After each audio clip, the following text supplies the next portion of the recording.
Buenos días. ¿Estáis bien?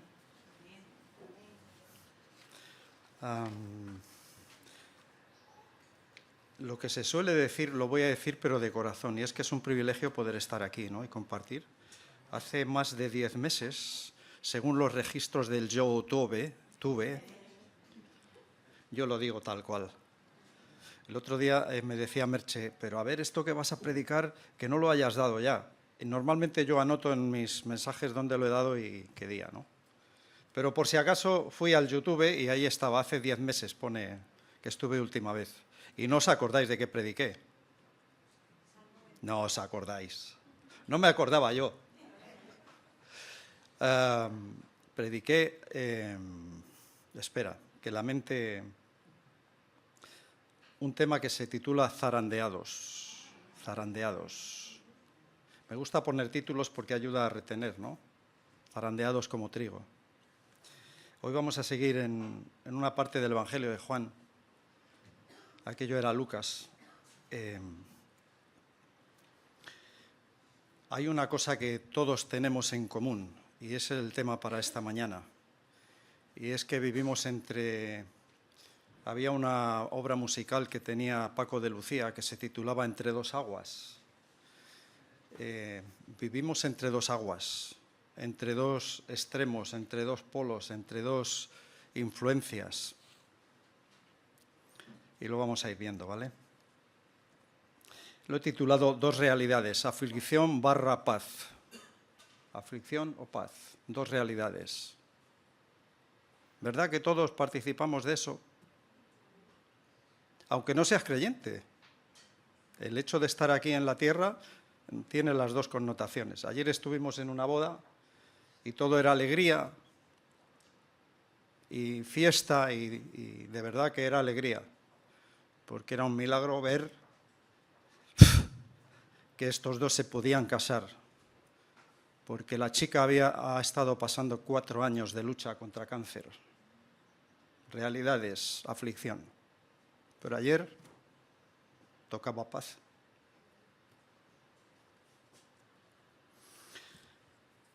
Cuando yo era chaval, que lo fui alguna vez,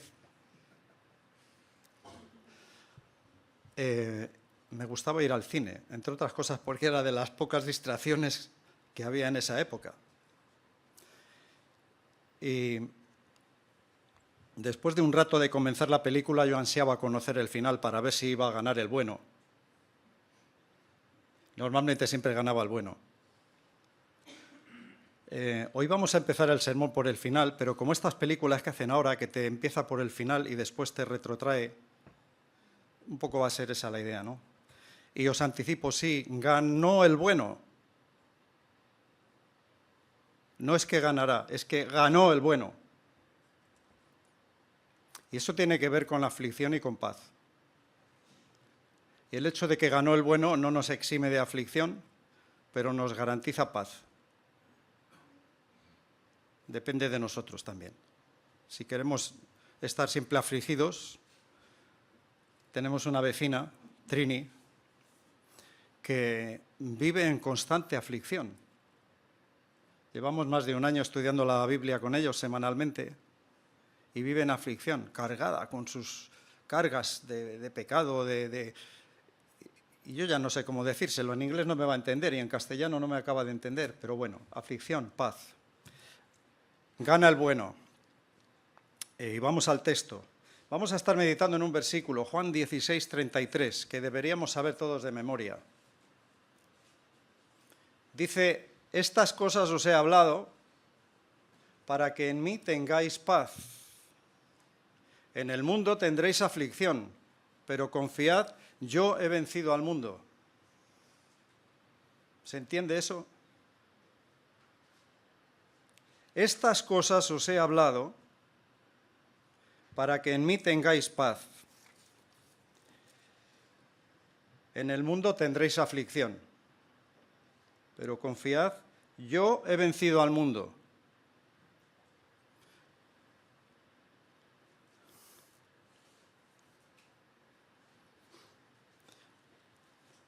En tanto que estamos en el mundo, vivimos permanentemente entre dos realidades, que decía al comienzo.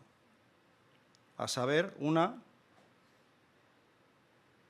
realidad, la aflicción, porque estamos en el mundo, un sistema contrario y hostil al Evangelio. Hermanos, que nos quede claro esto. El mundo, por definición, es contrario y hostil al Evangelio. No sé si se entiende el castellano que hablo. El mundo es contrario y hostil al Evangelio. Creo que no nos acaba de entrar en la mente como creyentes. Y a veces pensamos que son amigos, buena gente. Bueno, los hay menos malos y los hay más malos, pero buenos ni uno. Ahora, a lo que vamos.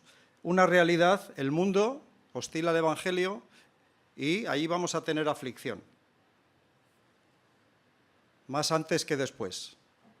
Y puede ser de muy diferentes tipos, intensidades, etc. Pero el Señor lo dice y la experiencia lo confirma, tendremos aflicción. Luego la segunda realidad, primera es que estamos en el mundo y por tanto aflicción. Segunda, los creyentes estamos en Cristo. Y en tanto que estamos en Él, unidos a Él, agarrados a Él, vamos a experimentar esa paz. Así que mientras estamos en esta vida, estas dos realidades están presentes. ¿Hasta ahí estamos entendiendo el planteamiento o tengo que rebobinar? Vale.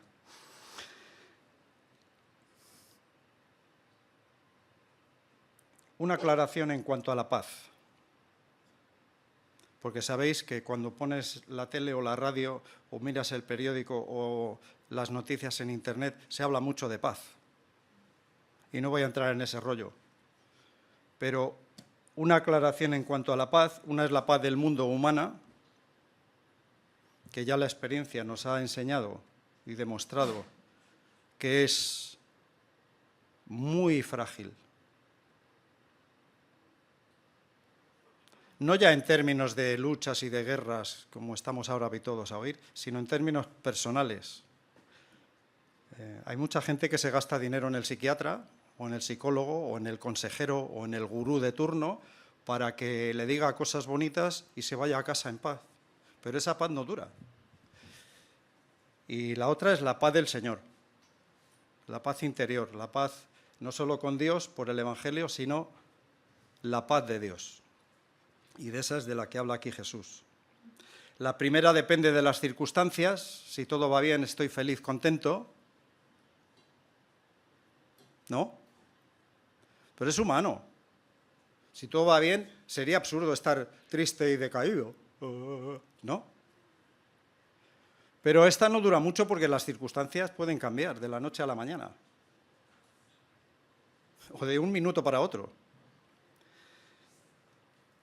La segunda clase de paz de la que habla Jesús se da a pesar de las circunstancias. ¿Se entiende, no? La diferencia, la aclaración. La primera depende de las circunstancias, la segunda se da en medio de y a pesar de las circunstancias. Y de esto es de lo que habla Jesús. Ahora, vamos al principio del versículo. Dejamos un poco el final. Y vamos al principio. Y dice el Señor aquí, estas cosas os he hablado. Esta frase o similar aparece unas 9 veces en los capítulos 13 al 16. Esta frase de estas cosas, por lo menos 9 veces aparece, con referencia a toda la enseñanza que a lo largo de esos capítulos, en el aposento alto, el Señor Jesús imparte a los suyos, ¿vale? Entonces, lo que he hecho esta mañana para lo que quiero compartir es ver un poquito, por encima, pero un poquito algunas de esas expresiones y con qué están relacionadas. Estas cosas os he hablado y qué sigue, ¿vale? Como decía, al menos 9 veces. Estas cosas os he hablado. ¿Qué cosas son estas? Claro, si tú te paras en este texto, que es muy bonito, y promesas para recordar, ¿verdad? Pero ¿cuáles son estas cosas que os he hablado? Pues vamos a ello. Y un poco rápido por...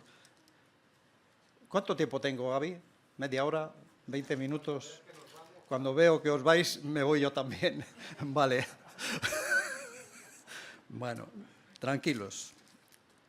Como decía, en los capítulos 13 al 16, Jesús está en el aposento alto y está enseñándoles y preparándoles para su partida, que todavía no les ha acabado de entrar en la cabeza, dicho sea de paso.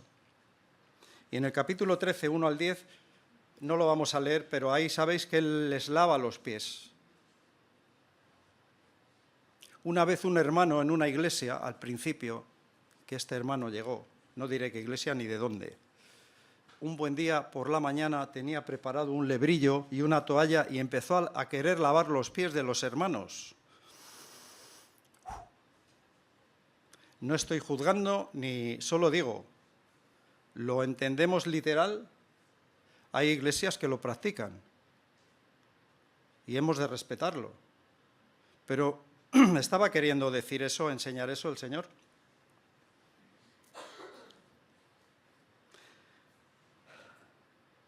¿Cómo lo entendemos? El andar en las Escrituras, y muy en particular en Juan y en el Nuevo Testamento y en las cartas de Pablo, sobre todo en Efesios, el andar tiene que ver con mi conducta, con lo que hago, dónde voy, con quién estoy y cómo eso afecta a mi vida espiritual. Entonces, si me mancho los pies, me los tengo que lavar, ¿no?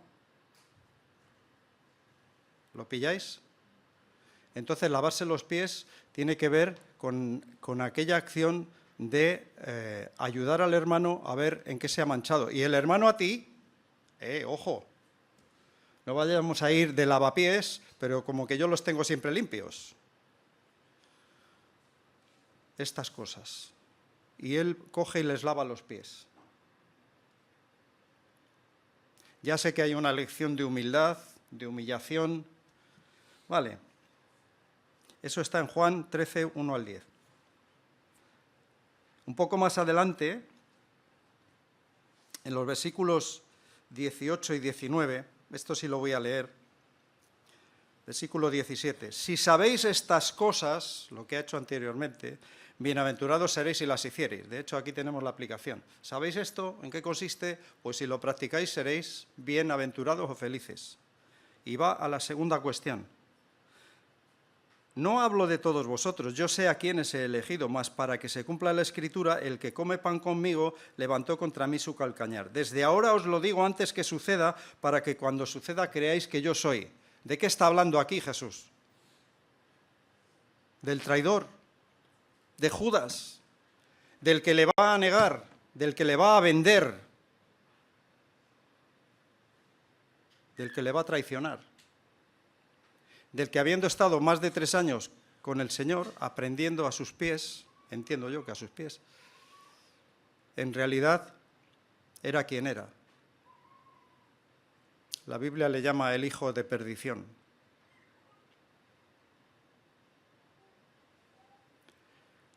¿Y cuál es la enseñanza aquí? Pues que no todos son trigo limpio. Ahora, abro un paréntesis, no estoy aquí diciendo de que tenemos que ir con lupa a ver quién es y quién no es, sino más bien el hecho de que si no los hay, los habrá. Los falsos, el Señor lo dice y la palabra lo enseña, especialmente el Nuevo Testamento. No todos son trigo limpio, había cizaña, había un Judas traidor y solo él sabía, el Señor, y les avisó. De hecho, todo lo que el Señor avisa aquí con antelación que va a ocurrir tiene un propósito. Y Él lo dice, es para que creáis, para que cuando suceda creáis. Todas estas cosas que os digo es para que cuando suceda creáis. Y esto tiene que ver con el discernimiento espiritual, lo que Él les está avisando aquí. Cada cosa que decimos, cada conversación, debería estar tamizada por la palabra, filtrada, por la palabra. Lo que yo os estoy diciendo, luego analizadlo, porque igual estoy diciendo algo que no es correcto. Dios no quiere que nos traguemos todo lo que nos dicen, y ya no hablemos de Internet. Mejor no hablar. Bueno, sigamos al número 3, también en Juan 13. Esto es muy práctico. Antes hemos cantado una canción sobre eso. En Juan 13, 34, 35, ¿recordáis qué dice en estos versículos? Hace muchos años, cuando yo era joven, se cantaba. Un mandamiento nuevo os doy, ¿recordáis? Un mandamiento nuevo os doy, que os améis unos a otros como yo os he amado, que también os améis unos a otros. En esto conocerán que todos que sois mis discípulos. Esto forma parte de estas cosas. Recordad que estamos en la frase, estas cosas os he hablado. ¿Qué cosas son? Vemos algunas. Y una de ellas es la necesidad, yo le he puesto así, la necesidad de amar a los hermanos, la obligación más bien, porque es un mandamiento.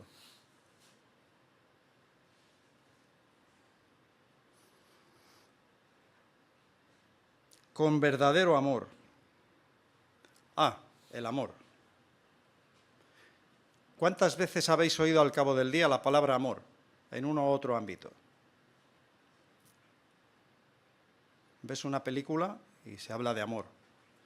Y en las redes y en amor. Y a veces en los círculos cristianos hablamos del amor. ¿Pero de qué amor estamos hablando? Si yo te amo a ti con mi amor humano, será un amor limitado. Y peor aún, un amor imperfecto. Y peor aún, puede ser un amor retorcido. Sí, sí. Si yo te amo a ti, hermano o hermana, con mi amor humano, solamente,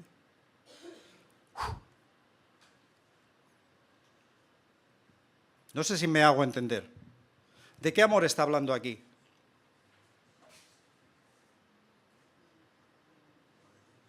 No cabe duda que incluye el amor fileo, el amor fraternal, sí. Pero si voy a amar de verdad, tiene que ser con el amor de Dios, que me amó primero.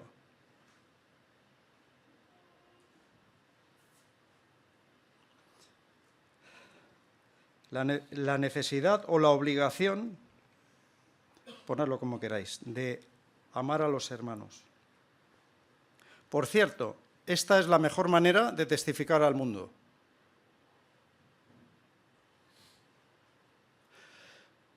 Pero algunos son difíciles de amar, ¿no?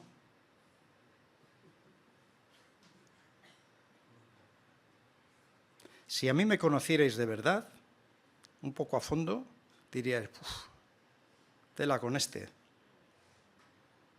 La Merche me conoce bien. Más o menos. Solo Dios nos conoce, ¿no? Pero la que lleva ya 43 años conmigo al lado, algo sabrá. ¿Pero hemos de amar a los hermanos? ¿Es fácil? No. Por eso necesitamos el amor de Dios, que es incondicional. Y ese surge cuando dejo que el Espíritu me lleve.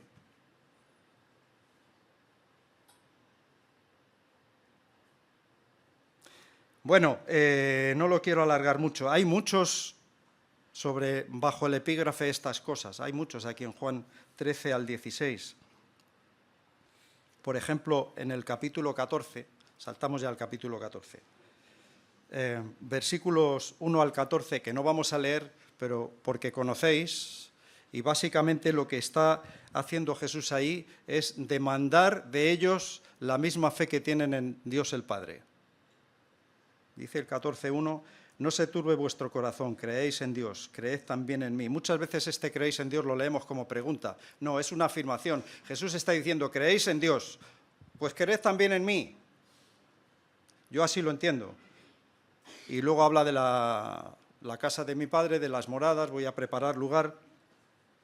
Pero Él demanda de ellos la misma fe y confianza que tienen en el Padre. ¿Por qué? Porque Él es uno con Él, versículos 6 al 9, porque Él personalmente prepara lugar junto al Padre para ellos, versículos 2 al 5, y porque Él probó con sus obras su origen divino. Eso está en Juan 14, versículos 10, 11. Entonces, el Señor demanda la misma fe que tienen en el Padre. Vamos adelante. Estamos llegando a lo mejor, ¿eh?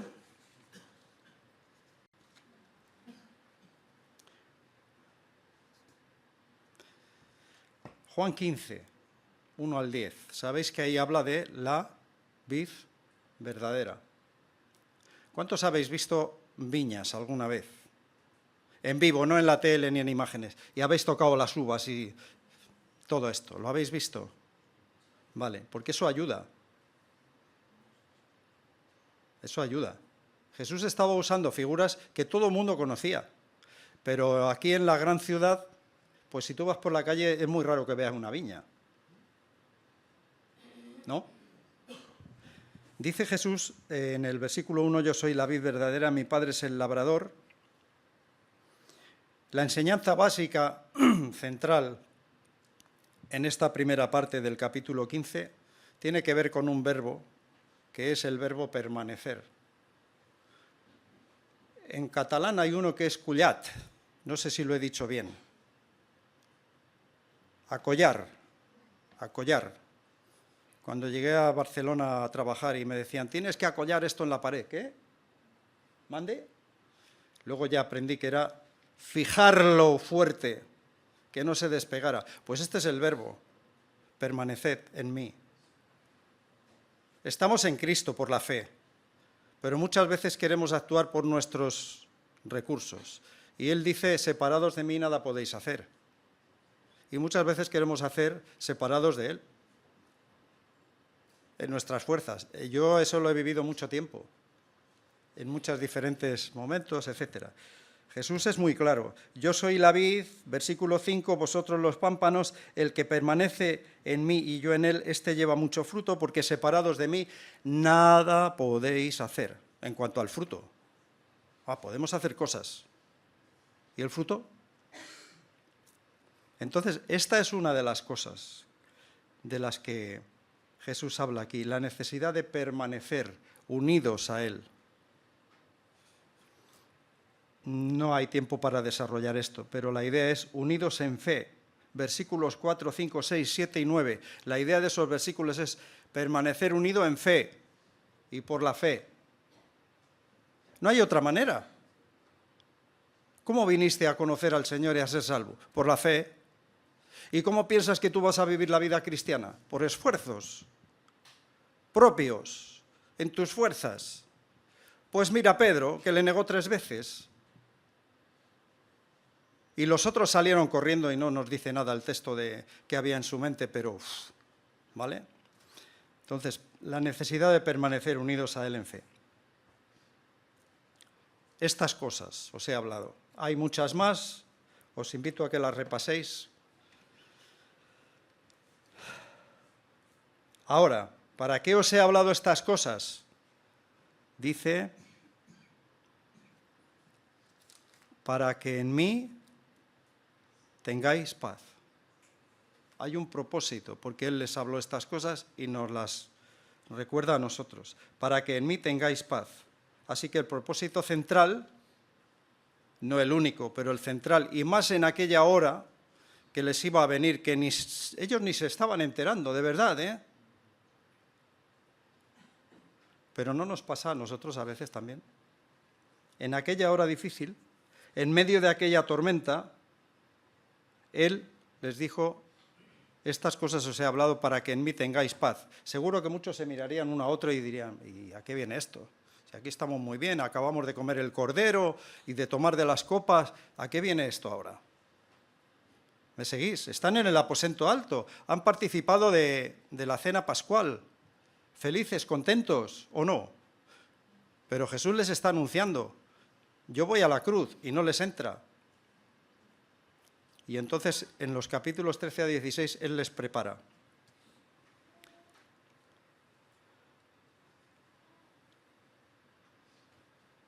ahora entenderían que el Maestro iba a la cruz y después de resucitar volvería al Padre. Ahora entenderían, ahora o después. Lo admirable de todo esto es que en medio de la tormenta que venía, Él pudo mostrar su paz. Ellos no sabían lo que iba a acontecer, pero Él sí. Él sabía total y plenamente lo que le esperaba. Y en medio de eso puede levantar su voz y decir, en mí tendréis paz. No solo eso, yo he vencido, pero eso es un poco para más adelante. Así que ellos iban a necesitar esa paz y también nosotros. ¿Por qué? Porque estamos en una realidad que es este mundo. Quizá las cosas ahora van bien en tu vida, tus estudios, tu trabajo, tu familia, pero no lo dudes, hermano, hermana, o amigo o amiga que nos visitas. Es así, es parte de la existencia, las cosas se pueden torcer en cualquier momento. Y me lo tengo que decir a mí mismo también. Y a veces recordármelo, porque se nos olvida.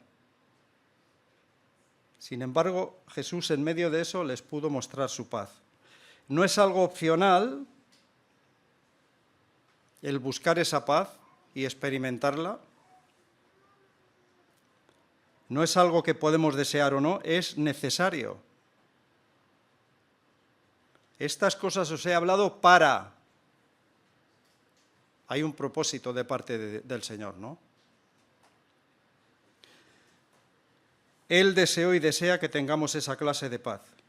Si no, ¿para qué todo ese largo sermón? Y fue largo, ¿eh?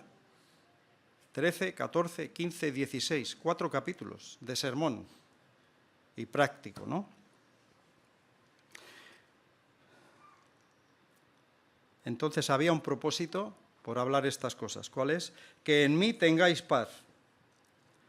Ya en el capítulo 15, él ha plasmado en qué consiste ese en mí.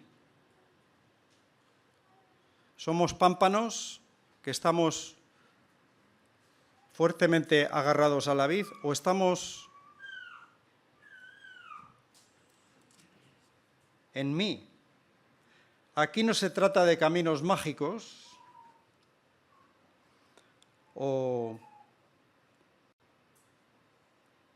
caminos de autoayuda. Por ejemplo, en los años 70, 80, yo ya era creyente, había una larga ristra de libros cristianos de autoayuda. Y cuando miro atrás ahora digo, uf, cuánta paja, cuánta paja. De métodos y sistemas cristianos para crecer. Mentira. Los racimos crecen porque están agarrados a la planta. Cuando tú vas por la calle, por las fruterías, por cierto, que hay un montón de fruterías en Barcelona, y ves los racimos de uva, estos ya no van a crecer ni se van a poner más dulces, están cortados de la vid. Y si tú y yo, hermano, nos separamos del Señor, no estoy hablando de la salvación, de perder la salvación ni de cosas raras, sino de si en tu vida cristiana como discípulo pretendes vivir separado de la vid, de la planta, pues así te va a ir. ¿Se entiende eso? Vale. Pues si se entiende no explico más. Así que, para que en mí tengáis paz, y ese en mí consiste en estar agarrado a diario, cada momento a Él. Esta mañana se hizo referencia a David, que él siempre consultaba. Bueno, no siempre, hubo ocasiones en que no consultó y así le fue. Porque cuando abrió su ventana y vio a aquella bella mujer, no consultó a Jehová. Y hubo otras ocasiones, pero generalmente, habitualmente David, hombre conforme al corazón de Dios, sí consultaba. Y esto me habla de esa dependencia, que este es el tema, ¿no? Que en mí tengáis paz, en unión con Él, en dependencia de Él.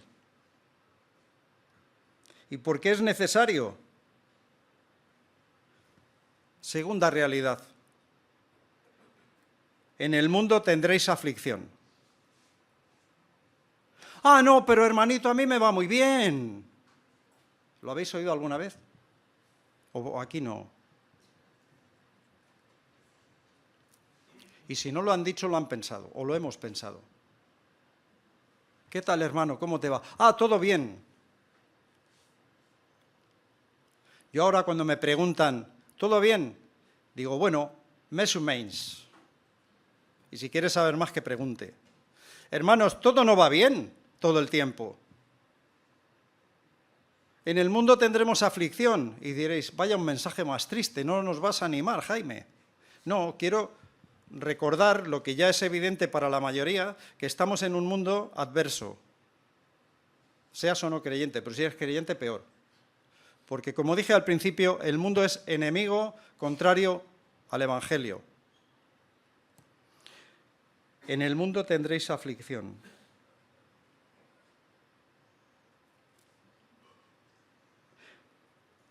Y Dios puede usar la aflicción. Y de hecho la usa para nuestro bien.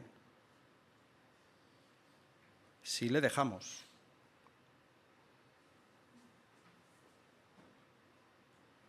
El Señor al que ama disciplina, y a veces nos tiene que... Yo sé que no está de moda esto.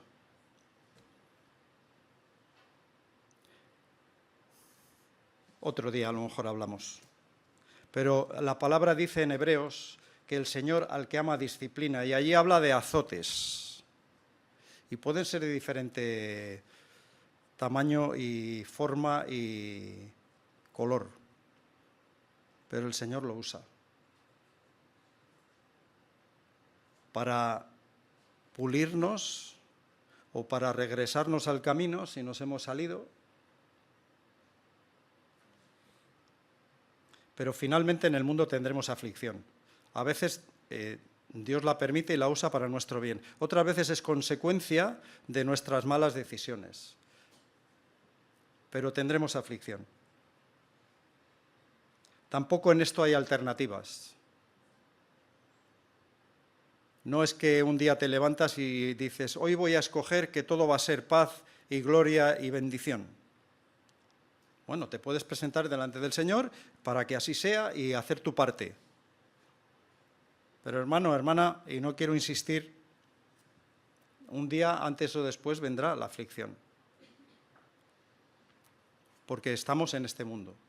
Y Dios lo quiere usar de manera soberana para algo en tu vida, en la mía. ¿Sabéis lo que significa aflicción en este contexto? Significa principalmente presión, una presión fuerte. Cualquier cosa que abruma al espíritu. ¿Te has sentido así alguna vez? Claro, yo sé que muchos aquí sí, otros no lo sé.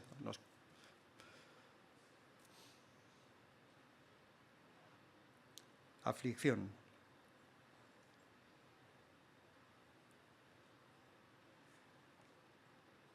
Pablo se pudo gozar en determinados momentos de su vida de aflicción, en medio de la aflicción.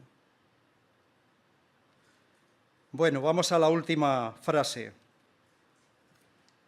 Fijaos lo que dice. Pero confiad, yo he vencido al mundo. A ver, Señor Jesús, si tú vas ahora a la cruz, te van a clavar de manos y de pies, y antes vas a pasar por un suplicio que ya muchos morían en eso. Y tú dices, confiad, yo he vencido al mundo.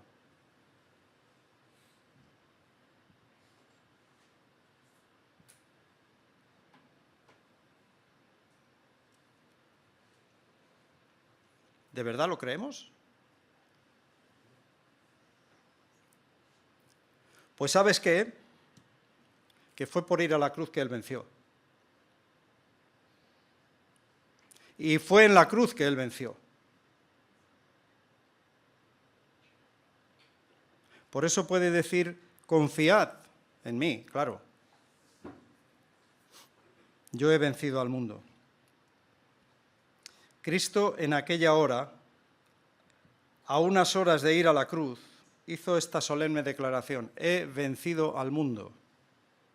Ese mundo que es hostil a Él y al Evangelio y a los que le queremos seguir, yo lo he vencido. No es que lo voy a vencer, No es que voy a hacer una gran lucha con el mundo y con el diablo, etc. No, es que ya lo he vencido. Está en tiempo pasado, hermanos, el verbo. ¿Lo veis? Yo he vencido al mundo. La pregunta es si lo creemos de verdad. Y si Él ha vencido al mundo y yo estoy en Él, voy a tener paz. La paz de Dios, que sobrepasa todo entendimiento. En medio de... Puede ser un profesor que te hace la vida imposible. Puede ser un jefe que en lugar de pagarte lo que debería, te paga menos. Puede ser un compañero de trabajo que te amarga la vida. Yo que sé qué puede ser tu aflicción. Pero en Cristo hay paz.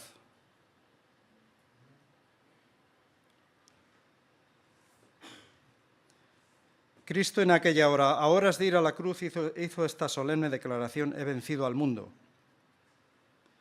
Vencedor, en griego es Nikao. ¿Sabéis que hay unas zapatillas que se llaman Nike, que es la misma raíz? No sé si tiene alguna relación.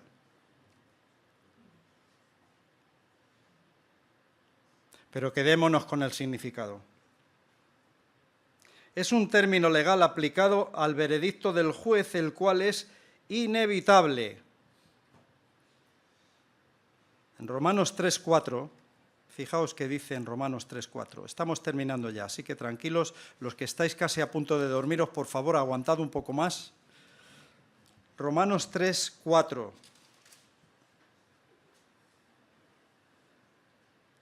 De ninguna manera, antes bien sea Dios veraz y todo hombre mentiroso. Aquí habla de un juicio, el contexto aquí es de un juicio, y el juez es veraz, y su dictamen es veraz. Y lo que tenemos en Juan, en cuanto a vencedor, está arrancado de esa idea, de ese contexto, de un término legal aplicado al veredicto del juez. Así que ahora ya puede asegurar a los suyos esa confianza y certeza de victoria en medio de. Yo he vencido al mundo, no dice voy a vencer. No dice voy a intentar vencer. He vencido. Y la idea es seguid confiando en mí, aunque voy a la cruz, ya he vencido. De hecho, pasar por la cruz en sí fue su victoria. Si Cristo no hubiera ido a la cruz, hubiera sido un perdedor. ¿Habíais pensado eso? Si Cristo no hubiera ido a la cruz, habría sido un perdedor. Un gran maestro, filósofo, no sé qué, hacedor de milagros, pero un perdedor. ¿Dónde es que venció Jesús? En la cruz. Entonces, ahí venció sobre el pecado, la muerte, el diablo y el mundo. Hermanos, vivimos en dos realidades, o entre dos realidades. Y el Señor quiere que en medio de las turbulencias que pueda haber, experimentemos su paz. Dependerá de nuestro deseo de estar cerca de Él, que experimentemos esa paz. Padre, te damos gracias en esta mañana porque tú nos das tu palabra. Gracias por este pasaje donde tú nos recuerdas que el Señor Jesucristo ya ha vencido, que podemos experimentar esta paz en medio de cualquier circunstancia, sabiendo que eso no nos va a quitar el dolor, la sensación de frustración a veces, de debilidad, pero que en medio de eso podemos gozar de tu paz, Señor. Pues ayúdanos a estar cada día cerca de ti, Padre, en el nombre de Jesús. Amén. Pues hermanitos, espero que no se tarden 10 meses o más en que volvamos a vernos. Bueno, bendiciones.